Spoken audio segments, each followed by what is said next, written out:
future, talk radio will actually educate, inspire, and make you think. The future is now. Topics and music that affect your life from Universal Broadcasting Network. Tune in at ubnradio.com. We're not gonna take it. No, we ain't gonna take it. We're not gonna take it anymore. We're not gonna take it. No, we ain't gonna take it. We're not gonna take it anymore. Just keep trying to make us. Hey there, everyone, and good evening, America. This is your host, Alan Lissauer from Financial Sanity Now. Today I have on with me a special guest, Arash. Arash, say your last name, because even though I've known you for years, I don't know it. Gazurka. Gazurka. Arash Gazurka.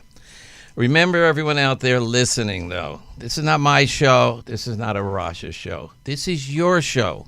Let me say that again. This is your show. Finally, a place for you to complain, to be concerned, to get answers about your consumer needs. We have no interest in politics. We don't care if you're a Democrat or Republican, a socialist or libertarian. What we care about is you. We want to hear your consumer problems.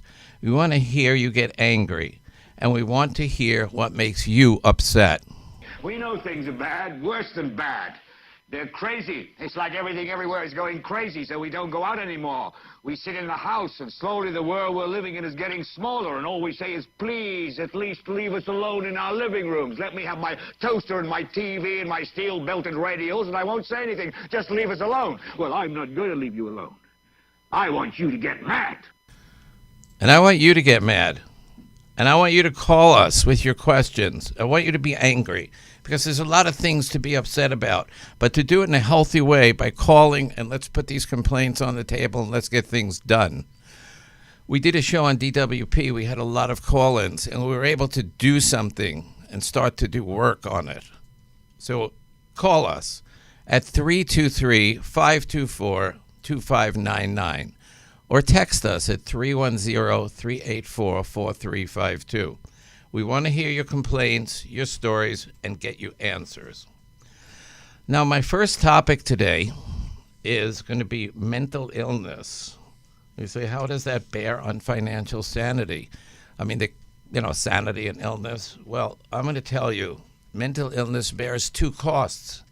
The first cost is the amount we pay to allocate to help cure mental illness and those diseases that are associated with it. But the real cost we pay is not to cure anyone. That's the largest cost. This is one of America's biggest problems we're facing today, mental illness. It's on the rise, and unfortunately, avenues that people have to seek help are getting smaller, not larger.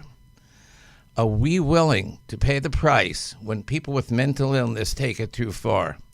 How many more mass murderers and shootings do we have to endure before we start helping people to get better? And make no bones about it, these people are sick. And I'm not being a bleeding hearts liberal and saying, oh, we have to coddle people. No, it's not about coddling. It's about finding out who's imbalanced so that they don't shoot other people. The second part of this topic leads us into medical bills and medical debt. Medical bills debilitate the family financially. They are bleeding families dry of their monthly income. We don't need a surgeon to bleed us. When the bills are bleeding us, we're victims of this just like you. So call in with your questions. We do have some answers for you. Remember, the phone is 323-524-2599. Our second segment's going to be with Alex. Today we have with me Alex. He's a licensed broker. Let me give you his, I think I have to give you the number.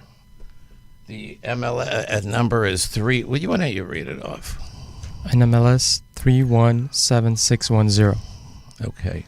And your phone, if people want to get in touch with you, is? Sure, Alan. 310-383-5345. And I'm sure by the time we're done with you, there are people who have questions. Okay, so we're going to cover why it's so difficult to get a loan since the financial crisis. And I know it's hard for people, for good people, self-employed people to get loans. It is terribly difficult. What's the difference in amortization between 30 years, 40 years, 7-year ARM, fixed? I mean, these terms are bandied around, but I know most of you don't know exactly what it is, and I think it's important we discuss it. Lastly, we're going to cover what it is a hard money loan. What is a hard money loan? Why would you need it? It might be for commercial lending out there. It might be you have to cover some expense. We're going to go over the pros and cons of this because I know Alex is familiar with hard money lending. So, first topic, like I said, mental illness, medical debt, the costs, okay? The biggest cost of mental illness we as a society face is the chance that a person with illness gets a gun and takes it in their hands to take other lives for no reason. Well, we can all talk about thoughts and prayers, and we can talk about gun control. The truth is, you can get a gun. Anyone can get a gun. There are 100 million guns in America. It's not that hard to get a gun. The guy who committed the massacre in Texas was in a mental hospital and was discharged. Did you know that? Yeah, I heard. He also beat his spouse. He beat his pet dog to death. He beat his stepson unconscious. He hated his mother-in-law, who was a church member. Whoa. I mean, I've heard mother-in-law stories, but come on. This is getting a little, off the top.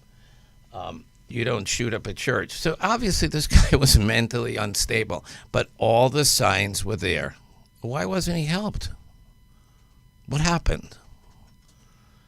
Okay, what happened is, and what happened in many shootings, whether it's the Texas shooting, the guy who shot up in Newtown, he also was mentally unstable, this kid. People knew it. The guy in Vegas, I'm not sure if they knew he was unstable, but his habits weren't, we could say, normal. He would have been harder to detect, but the other two, I think they could have been detected. And you're going to say, what does this have to do with money? The truth is, everything has to do with money. Okay? Nothing was done for them. They took it upon themselves to fix a situation that they had no business of trying to fix. This is the reality in America right now. Let's talk a little bit about America's healthcare system. How do people fall through it? We spend $113 billion on mental health care treatment. That's more than you make, right? Yeah. A little more. Okay. But that's only 5.6% of our total healthcare spending. The number sounds like a lot. When we break it down, it's a very low figure, 5.6%. Okay? Other developing nations spend as much as 10% on healthcare. There are reasons for this. But my question to all of us, where does the money really go that's being spent? Well, I think we know it's going to the drug companies. People are diagnosed and they get a pill. It's Prozac or I don't know the names of all these pills, but normally someone is prescribed. It's not bad to give people pills, but they don't always take them. So without proper supervision, these pills are pretty worthless. Most of that money goes to drugs, prescribing a pill for depression, schizophrenia, bipolar disorder. And you're only covering the symptoms. You're masking when this occurs. To actually heal the issues that cause negative behaviors, we have to have access to mental health care. But the access is actually declining. Why? Mental health care is pricey. A lot of people don't want to spend the money for it. 45% of the people cited cost was a barrier to getting access to treatment. I can understand that. There are millions of people out there who feel restricted by the cost and won't get help because it's not covered by most insurance. And if it is, it's covered maybe a little bit. So it's a tremendous issue of cost. People can't afford the help. How are they supposed to take the first step towards getting better? So instead, they reach for a pill bottle to relieve a problem that is not going away.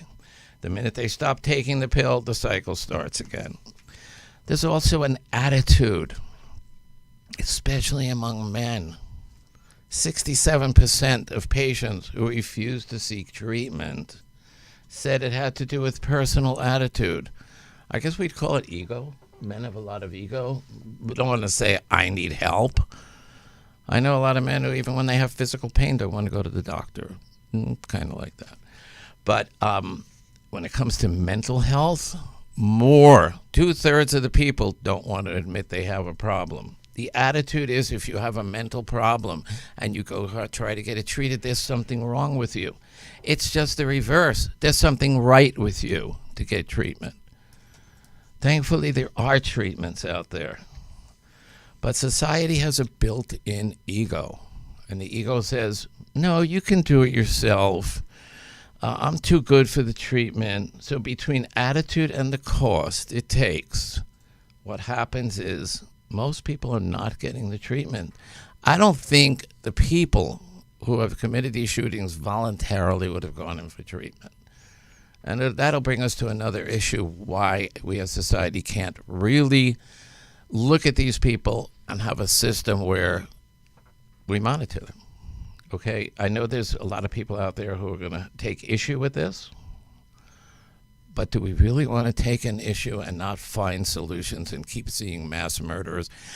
I know when I was growing up, I don't know about you, you're somewhat younger, but when I was growing up, I never heard of this.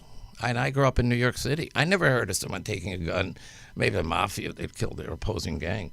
But I never heard of people doing mass killings. Did you? I think this is a phenomenon that started with Columbine, or I know there was a Texas shooting in a school. But it seems to be something that's more common now, and we're getting immune to it. So budget cuts are a part of the problem. There's no doubt about that. Okay, another problem is we have a tremendous addiction problem in this country. If someone's an addict, addiction leads to crime. If someone's an addict, they try to get care.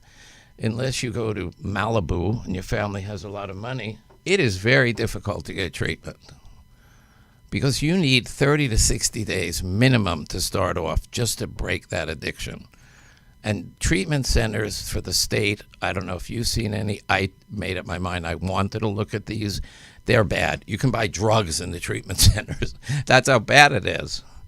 We don't spend the money. People who have an addiction problem, we should look at it for what it is. It's a disease.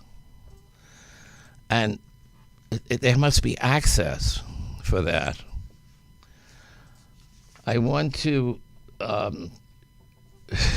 go into the biggest problem, the mental illness we as a society face, okay, and that is mental illness, okay? Now, I'm going to read you some facts. I'm going to start off with this fact. I'm going to do a question and answer. I'm going to ask Alex, how many people go bankrupt every year of medical bills in Great Britain? I have no idea. All right, it's 0. Good. France? I'd say the same as 0. 0. Japan? 0. Germany? 0. Canada? 0. In the U.S., how many? 643,000 people went bankrupt over medical bills. It is the leading cause of bankruptcy. And you say, well, why? There's medical insurance. But there's also very high deductibles when it comes to medical bills. And I want to say this for our company, when it comes to medical bills, we are able to negotiate with the hospitals. We're able to negotiate with the doctors. I was in the hospital for one day. I think it was $13,000. Okay. Well, I could stay at a very nice hotel for $13,000 for one night and have all the extras. insurance paid $11,800. I'm sure they geared it like this, so they gave me a $1,200 bill. Is that a lot? Yeah, it's kind of annoying, truthfully. I mean, they got $11,800. But this is minor compared to what's happening in the United States. When you're looking at 643,000 families going bankrupt because of medical bills, it's absurd. And we're talking about people in all age groups. But even in Medicare, which is probably one of our best insurances, because of the deductibles, there's an issue with that as well. But usually in the 18 to 64-year-olds, we've had a lot of bankruptcies, okay? When Obamacare came in, I don't know how many people like it or don't. I'm not going to get political. I will tell you my wife had a $600 premium. It's now up to almost $1,000. Her deductible is way higher. So it's not a panacea. It is not a panacea to have it, Obamacare. I don't know what the plan would be, but I do know that it's the leading cause of financial problems is medical bills.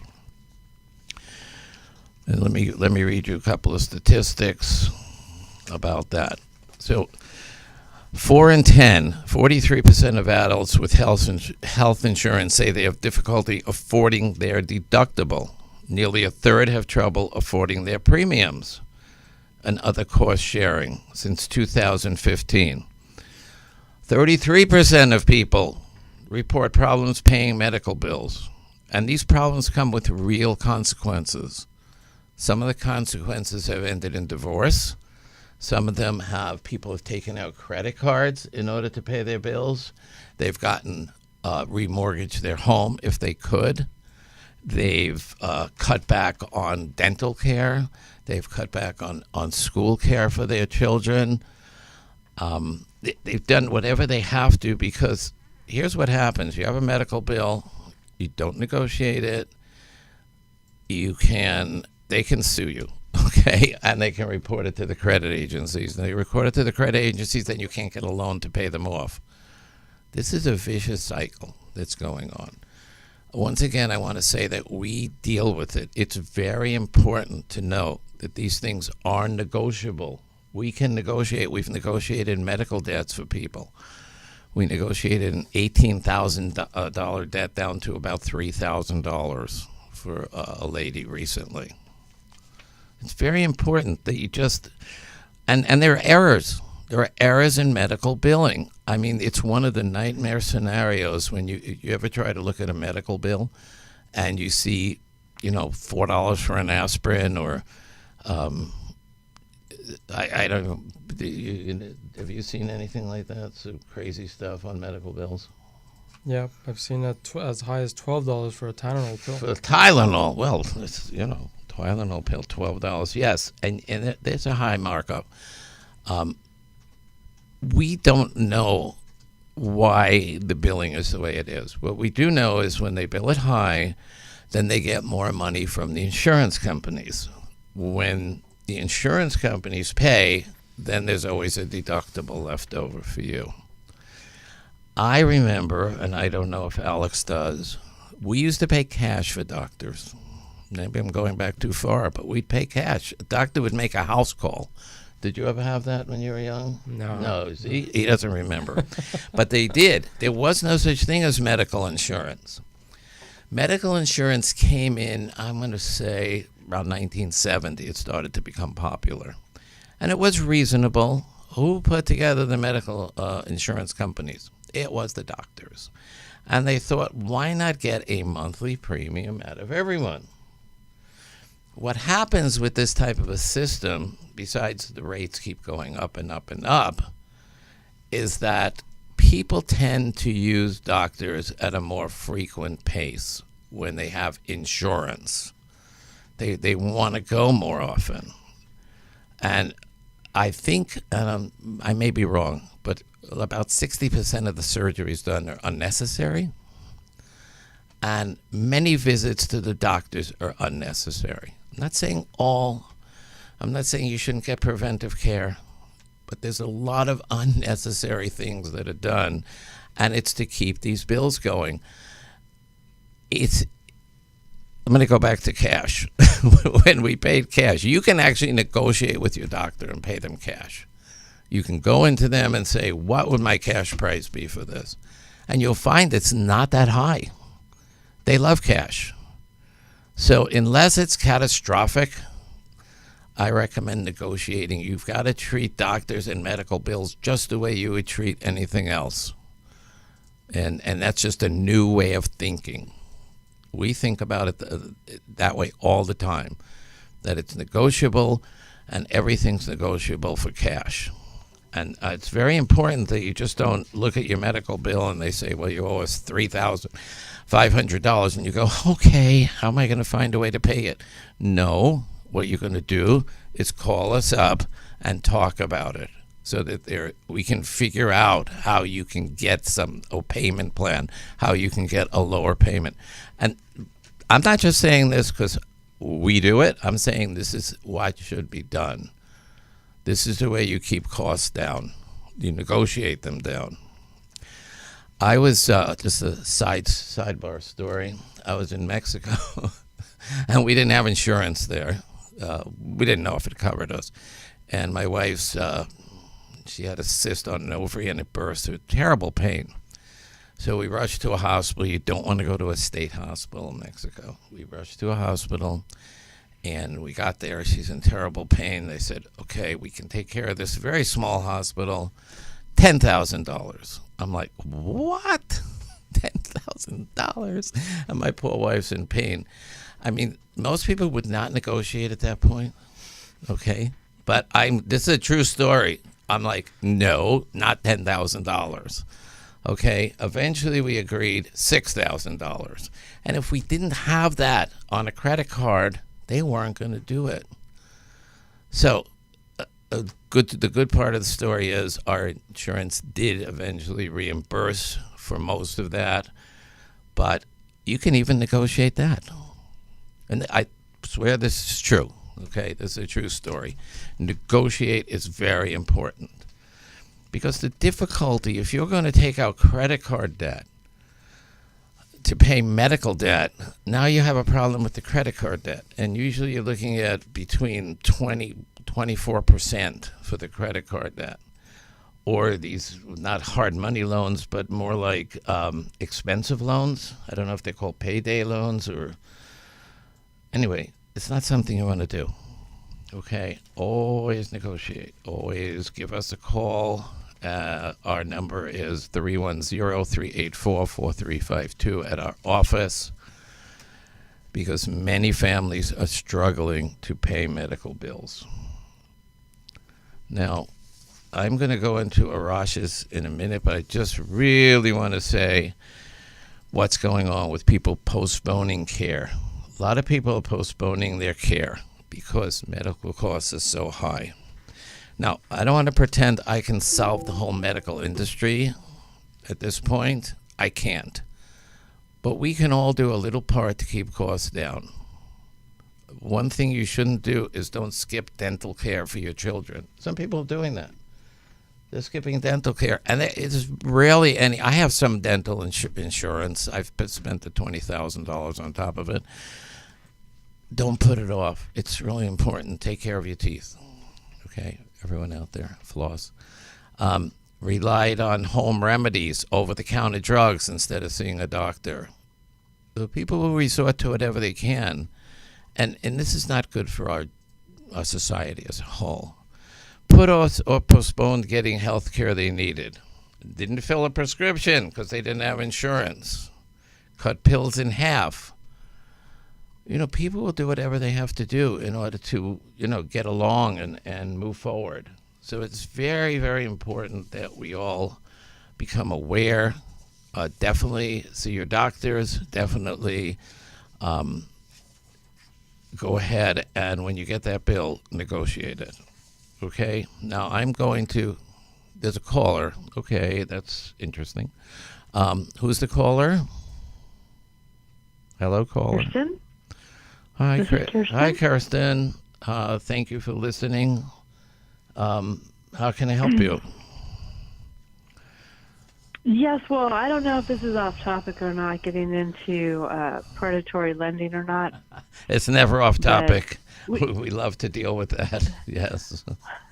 I have medical bills. I have wages medical. I haven't even looked at that yet, but I do have issues this year that I've never seen before with mortgage lenders, construction lenders, and those type of banking situations. And I've dealt in real estate transactions and mortgage financing for over 30 years. Okay. So I know something about it. Yes. But That's good. what I'm seeing in the ways of foreclosures and the manipulation, deception, and you not being able to get your questions answered, and people just losing their homes. Thank you for Just pointing before that you out. know it can be boom, boom, boom. In a few months, you got a notice for sale. Yeah, and thank you for pointing that out. We do deal with that. Last show we dealt with it a lot more, but let me speak about that for a minute. First of all, if you ever get a notice of default, call us or call someone who deals with that. It's really urgently important. Talking to the banks, it's like talking to a wall. It's amazing how little they listen to you. I have a lot of people who've come to me and said, I'm with Wells Fargo. I don't know if you are or not. They said, I've been a great customer for 20 years. I run into a problem, and now I tell them I'm a good customer. Can you help me? And the answer is, nah, no. And you're speaking to a clerk who has a script. And it is really important to get professional help to navigate the banks. They have gotten rougher. If you've noticed that, they've gotten rougher because the regulatory agencies are losing their power, and they're cutting back on programs, and the banks know this, so they're getting much worse. But you're welcome to call us at our office at 310-384-4352. And I just want to tell you, you're not alone. We have quite a few people out there who have illness or divorce or other things. But the good news is they are doing it. With persistence, we can get it done. We can make the bank kind of bend them a little bit. Okay, Well, that's quite amazing. Look at their profits. Trying to get to the truth of it. When this happened to a friend, and I asked the bank, well, what happened here? You say you're selling his loan in the middle of finalizing a modification, and what happened to his money? And they said, I said, this doesn't sound like normal fair lending practice. That's all I said, because I didn't know what I was dealing with. She goes, you need to call an attorney. Yeah. I mean, That's right away. You're just asking what's happening. Yeah. Oh, you need to call an attorney. Yeah, it's astounding, but it's navigating their language, and unfortunately, and people can't get an attorney. They know people can't get an attorney. They don't have tens and tens of thousands of dollars to fight with them over whatever's happening. I do know. They're counting on that. Right. They're counting on people to intimidate you. Yes. Yeah. So. Don't you think? I do. I think they love to do that, and they pick people and put them in the slots. They call them blockers. These people are blockers. They'll do everything they can to block you. They'll be very nice, and they'll say, we'll help you, we'll help you, we'll help you. And then they block you. So I find that to be a common practice. I would love to go to one of their training meetings, the way they have them, and what they really tell these people.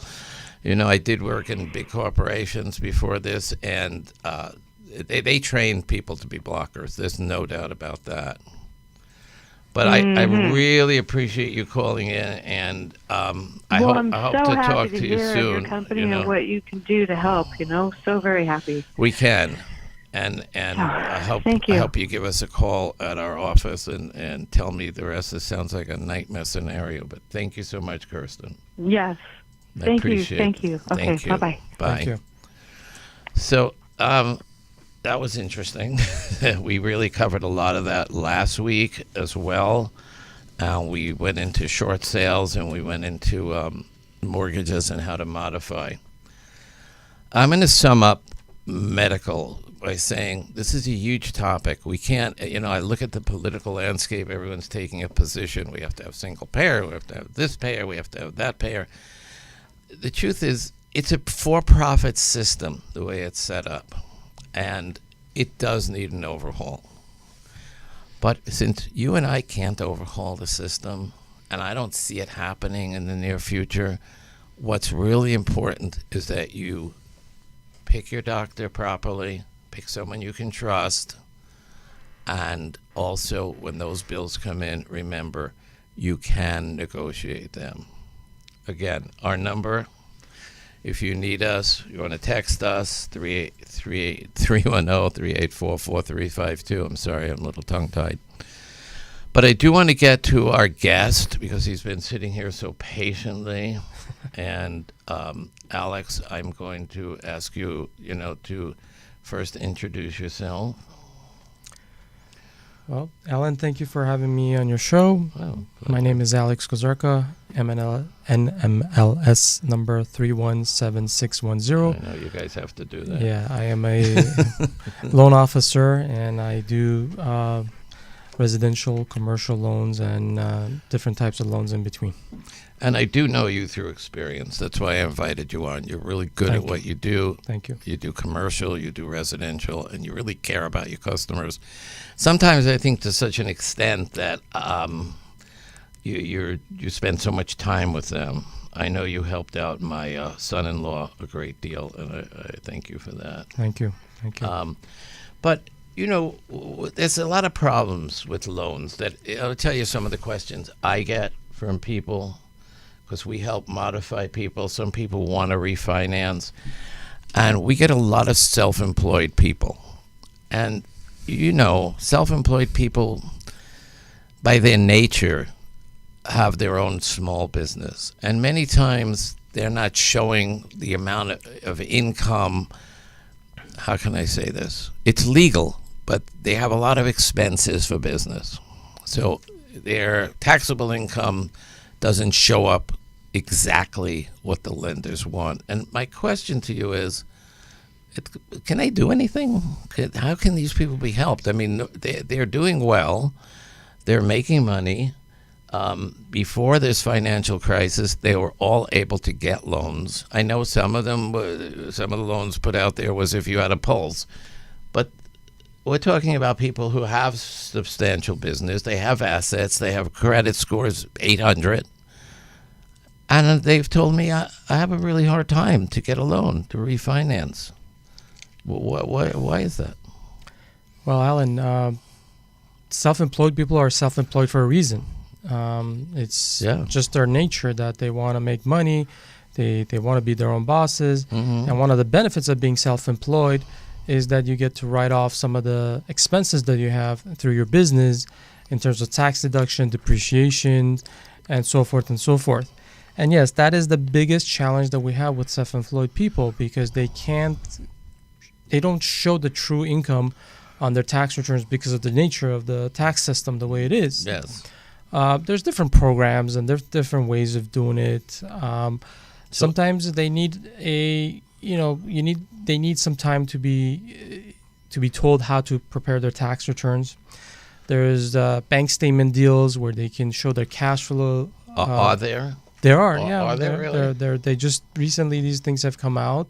There are a few banks that do this, and they look at the cash flow, and based on the cash flow, they realize that these self-employed people are self-employed, and they're using the system to deduct the income to pay less taxes. And it's, as you said, it's legal, it's totally fine, and they realize that, and that's why these new these bank statement deals and stated sort of deals have come out recently.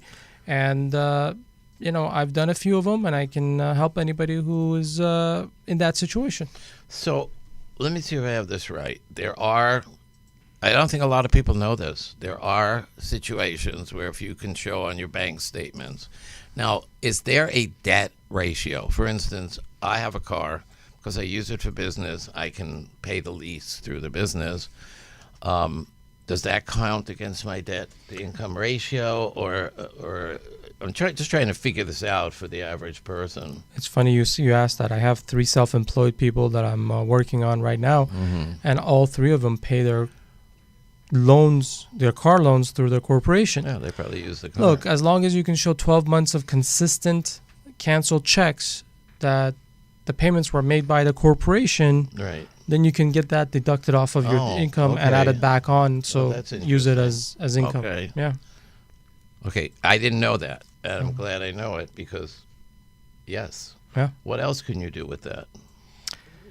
There's some there's some deductions that could be added on from the tax return. It just depends on what type of corporation they have, what type of business is. We can always look into the tax returns and add those into the income, even though they were depreciated or taken out for their income for tax purposes. We can add that income back into their income and qualify them for the loan. And yes, there's always ratios, and that's one of the hardest things that we have to deal with is the ratios. So if someone has, they might have a student loan, they might have a few other loans. If they paid it off with the proceeds of that loan, would that count against their debt to income ratio, or do they have to pay it off first, or how does that work? Because I've been asked this question. Currently, you could do that. Currently, you can pay off your credit cards through the loan, or pay off a car payment or a student loan, and this won't count against your debt to income ratio. Yes, currently you could do that, which is very smart. That's a good thing. Yes. So another question I get a lot, because we're just in the business, we deal with so many aspects of loans. I'm not a loan broker, you are, and so I don't give out loans. But I'm asked, do I need a 20% down payment? Is always? No, generally that's the rule of thumb, to put 20% down to avoid private mortgage insurance, or AKA PMI. But these days, there are so many different programs. There's FHA programs with 3.5% down.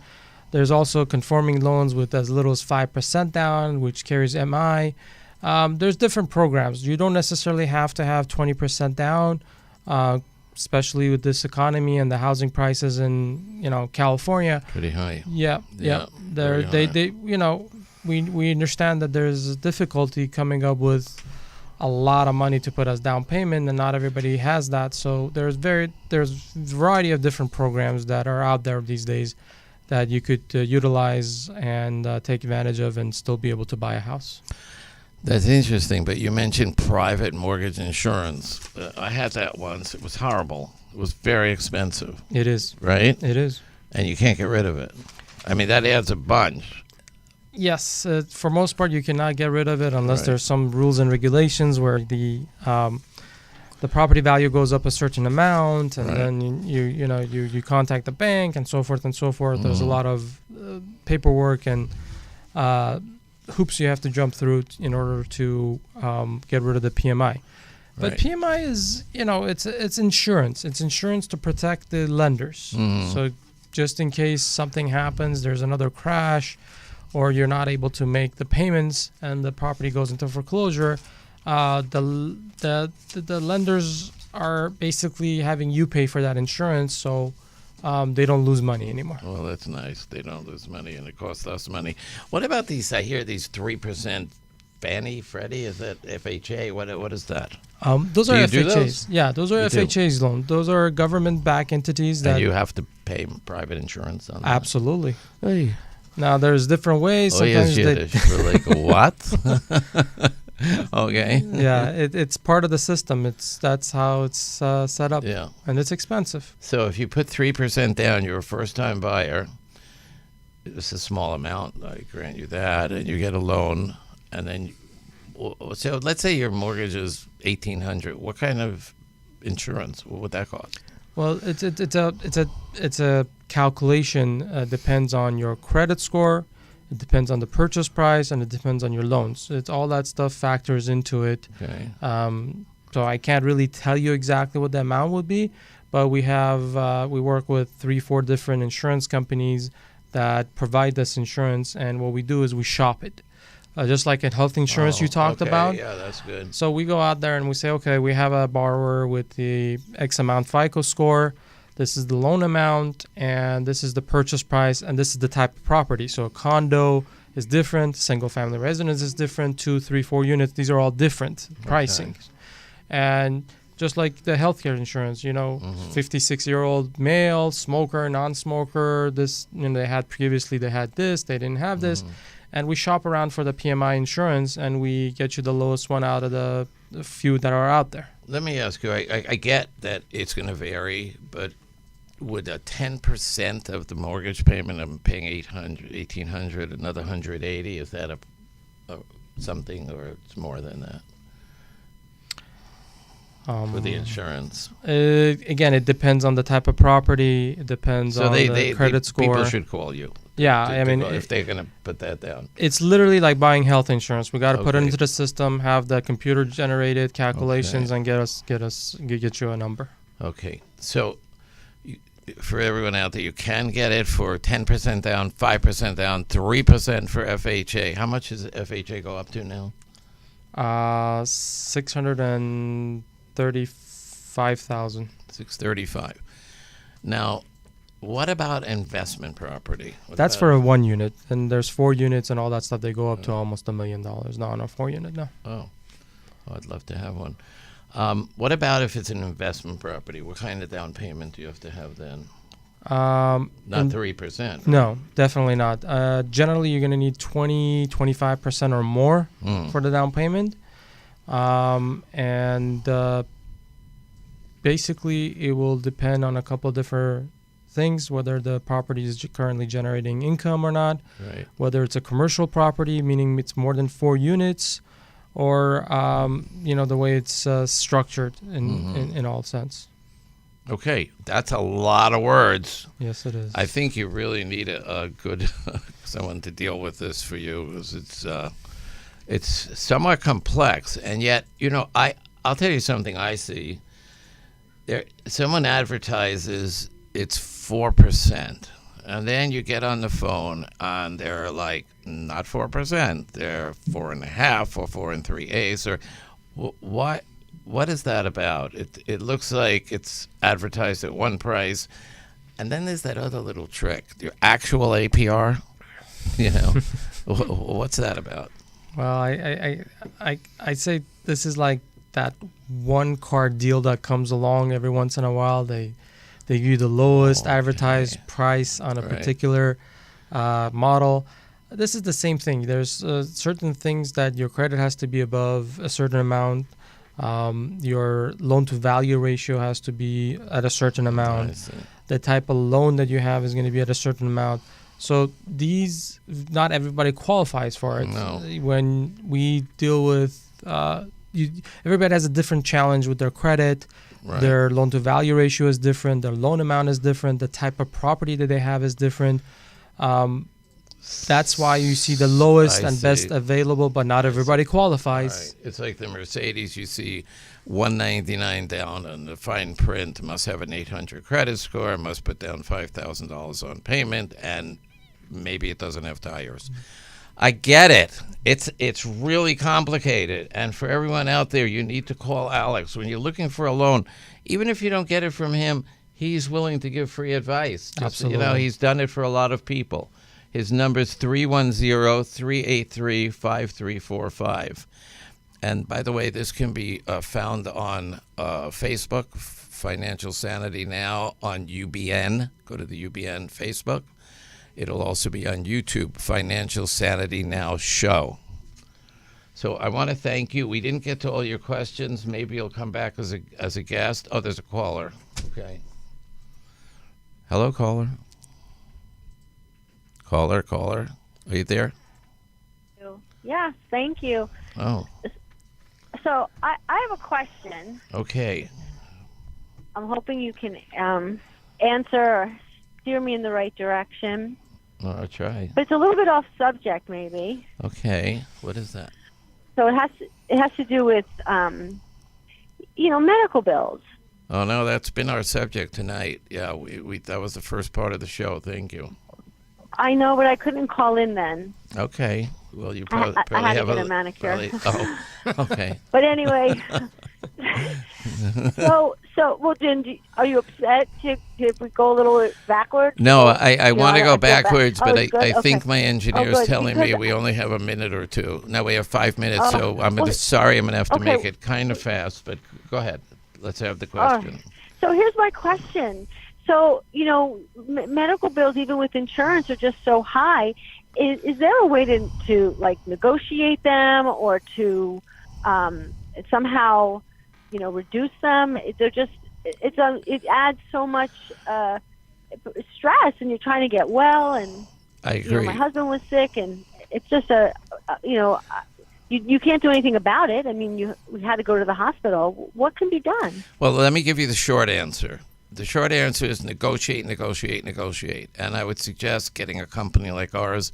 They'll do better than you'll do. No insult, okay? But Right. it's better to have someone speak for you than for you to speak for yourself when you're dealing with hospitals, okay? Right. You can negotiate these bills. There's no doubt about Okay. it. The other thing is you can get a payment plan set up. But I will tell you, Okay. please call us at our office at 310-384-4352. I wish I had more time Okay. to go over this it's with you, okay. but we have to do an exit. Okay. But definitely, everything's negotiable, including Okay. medical bills. So don't let them sit there, and don't let it go to collection. Right. Okay. And Right. thank you so Okay. much for Okay. calling us. I really appreciate that. Okay. Thank you. Thank you for Thank you, taking the caller. call. Okay. Thank you. Bye now. Okay, I didn't mean to cut that caller short, but I have to tell you, next Wednesday we're going to go over credit card debt and student loan debt. So don't forget to tune in. As a special promotion for our UBN listeners, FSN, that's Financial Sanity Now, is offering a free credit analysis. Text us at 310-384-4352 and make sure you put FSN on UBN free credit analysis. Additionally, FSN Financial Sanity Now offers credit repair, interest rate negotiations on credit cards, credit card consolidation, credit card reduction. Everyone should do a little of that. Mortgage rate reduction and medical debt negotiations. And please don't be shy about asking about medical debt negotiations. These are some of our many services to help you have some financial sanity in your life. Check us out at www.financialsanitynow.com. Check us out on Yelp. And remember, call us anytime at 310-384-4352. Thank you for listening, and catch us on YouTube or Facebook. Thank you again, America. Thank you.